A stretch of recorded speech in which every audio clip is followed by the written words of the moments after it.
Ipinagdiwang ng Child Development Center ng Cagayan Police Provincial Office ang kanilang Christmas party bilang bahagi ng kapaskuhan at pagpapalakas ng ugnayan ng pulisya at komunidad na naglalayong maghatid ng saya at malasakit sa mga bata nito lamang ika-13 ng Disyembre taong kasalukuyan.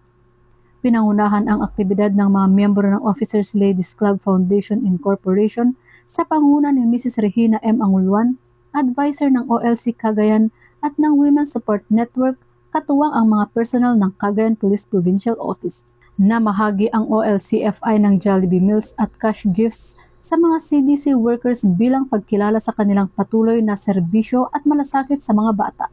Bukod dito, namahagi rin si Police Colonel Mardito G. Anguluan, Provincial Director ng cash gifts sa 16 na bata na mga learners ng CDC.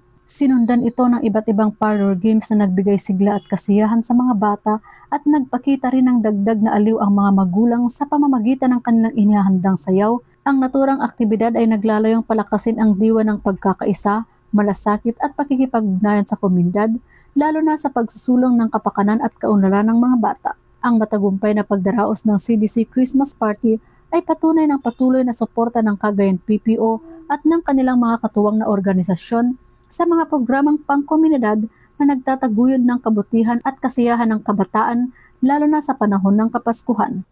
Mula dito sa Lambak ng Cagayan, ako ang inyong PNN correspondent, Patrol Luman Balyada, alagad ng batas, tagataguyod ng Balitang Pulis.